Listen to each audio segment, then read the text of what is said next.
When you think about a massive national energy company, you're thinking about incredible power. But with that power comes this enormous weight of responsibility. So how does a company like Thailand's PTT even begin to manage all of that? Today, we're going to dive into their blueprint for accountability to see just how they do it. So, right at the heart of what PTT does, there's this fundamental challenge. On one hand, they have to literally fuel an entire nation's economy. But on the other, they have to answer this urgent global call to protect the planet. It's a real high-wire act, and there's no safety net. And that really brings us to the central puzzle, right? How does a company this huge balance the engine of national growth with, well, the brakes of global responsibility? For PTT, the answer isn't just one single action, it's an entire interconnected system. All right, so here's our game plan for this explainer. First, we'll look at that core balancing act. Then we'll unpack their framework for responsibility. After that, we'll dig into the governance that holds it all together, see how they manage future risks, and finally, connect it all back to the value it creates for everyone involved. Okay, so let's really set the stage here. Modern energy companies, they're at the very center of everything. Our economies, our daily lives, and of course, that huge global conversation about climate change. The stakes just couldn't be any higher. And here it is, straight from PTT themselves. This is their mission. They explicitly say they prioritize a balance between ensuring energy security and reducing greenhouse gas emissions. This isn't buried in some footnote, It's their declared #1 focus. So, how do you actually turn a mission statement like that into reality? Well, PTT's answer is a highly structured operating system. This isn't about crossing their fingers and hoping for the best. It's about deliberately engineering a framework for responsibility. And the foundation for this whole thing is called GRC, Governance, Risk, and Compliance. The best way to think about it is like the company's master blueprint. It's the set of rules that connects every single decision, making sure that from the boardroom all the way to the front lines, every action is ethical, accountable, and sustainable. This GRC framework really stands on 3 main pillars. It all starts with governance. That's the rules and the rulers. From there, it flows into risk management, the shield that protects the company. And it all leads to stakeholder impact, the actual real-world value. We're going to unpack each one. Let's kick things off with governance. This is really all about the chain of command. Who's in control, what principles are guiding their decisions, and how is accountability actually built into the system? Okay, so PTT structure has these 2 key levels. Up at the top, you've got the board. They set the big picture strategy on sustainability and risk. Think of them as the architects. Then you have the management level, and they act like the general contractor, overseeing all the day-to-day work of compliance and ethics. This creates a really clear, direct line of accountability from the blueprint all the way to the build.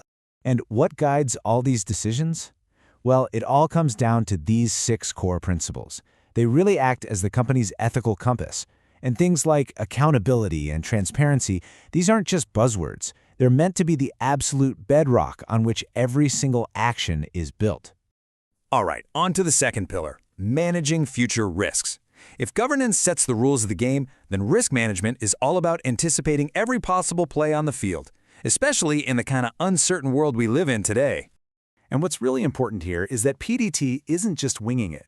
Their risk management system is aligned with globally recognized frameworks like COSO ERM. This means their whole approach is built on proven, global best practices, which adds a serious layer of credibility.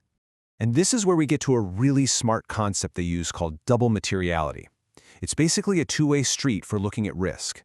See, most companies ask, what's our impact on the world? But PTT also asks the reverse. How will the world's issues impact our bottom line?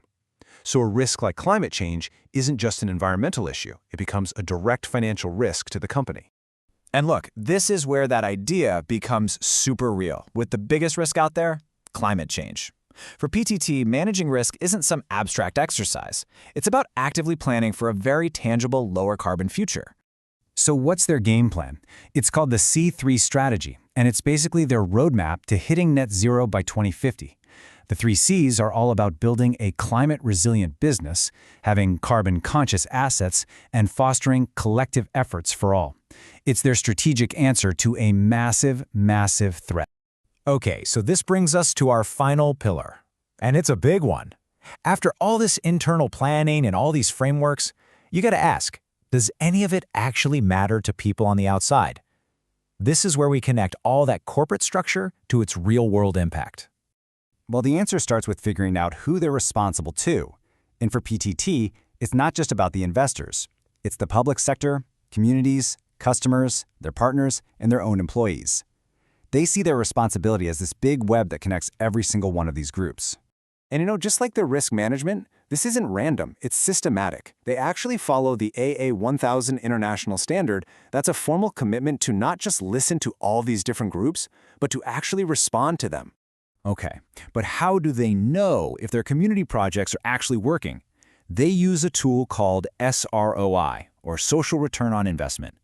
This is pretty cool because it helps them move beyond just writing checks and actually start measuring the real social, environmental, and economic value their projects create.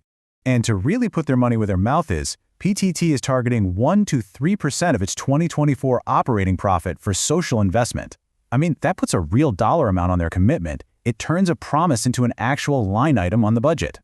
So, when you take a step back and look at the whole picture, you see it's not just a bunch of random initiatives. It's a single, integrated blueprint. The governance provides the rules, the risk management gives them foresight, and the stakeholder engagement delivers the value. And it's all working together for a more sustainable future.